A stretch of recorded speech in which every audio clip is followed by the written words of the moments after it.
Good morning, Lucy. How are you? I thought it would be fun to read you a book outside. I'm out here there's Mika. Say hi, Mika. And even there is Dean. Hi, Dean.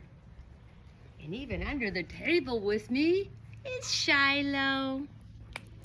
But it's such a beautiful day. Blue skies, I can hear the birdies. So I thought it would be fun to read you a book outside. So here is one of my favorite books, and I think you'll really like it too. The name of this book is Corduroy, and it's about a little bear that's missing something. Little clue of what he might be missing. Okay, let's open up our book. And on the first page, it says, Stories and Pictures by Dawn Freeman. Corduroy. Okay, here's the first page.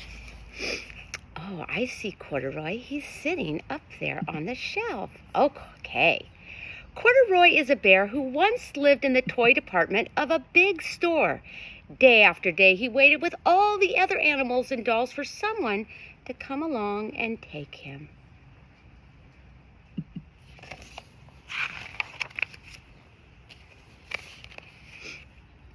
The store was always filled with shoppers buying all sorts of things, but no one ever seemed to want a small bear in green overalls.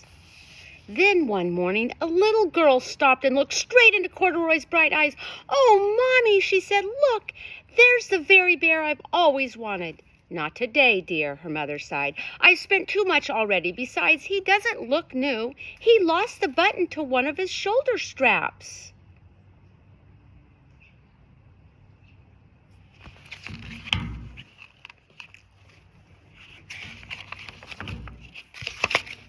Corduroy watched as they slowly walked away.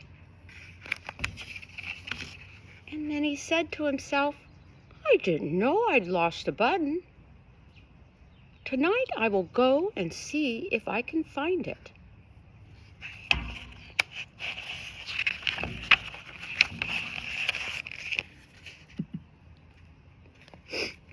Oh, he's gonna go look around.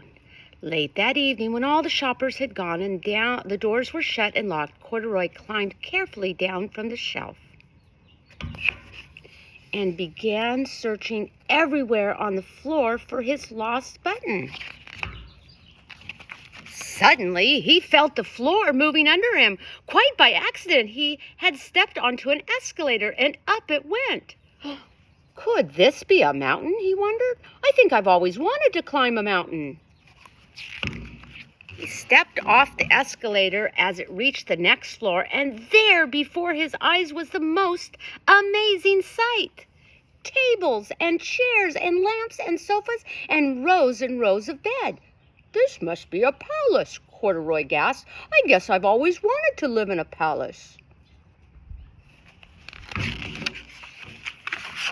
He wandered around, admiring the furniture. "This must be a bed," he said. "I've always wanted to sleep in a bed." And he crawled up on the big, thick mattress. All at once he saw something small and round. Why, here's my button," he cried, and he tried to pick it up, but like all the other buttons on the mattress, it was tied down tight. He yanked and he pulled, and with both paws until pop!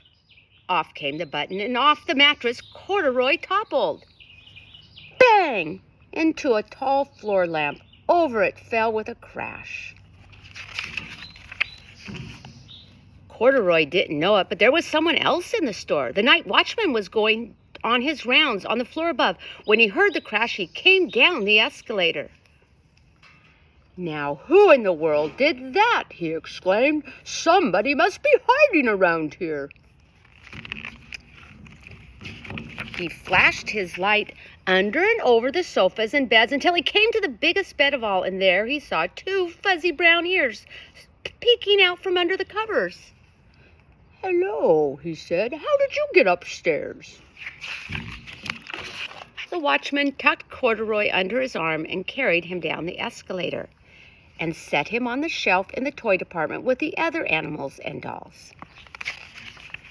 Corduroy was just waking up when the first customers came into the store in the morning, and there, looking at him with a wide, warm smile, was the same little girl he'd seen only the day before. "I'm Lisa," she said, "and you're going to be my very own bear. Last night I counted what I saved in my piggy bank, and my mother said I could bring you home." "Oh, shall I put him in a box for you?" the sales lady asked. "Oh, no, thank you," Lisa answered, and she carried Corduroy home. She ran all the way up 4 flights of stairs into her family's apartment, straight into her own room. Corduroy blinked. There was a chair and a chest of drawers, and alongside a girl-sized bed stood a little bed just the right size for him. The room was small, nothing like that enormous palace in the department store. "This must be home," he said. "I've always wanted a home." Lisa sat down with Corduroy on her lap and began to sew a button on his overalls.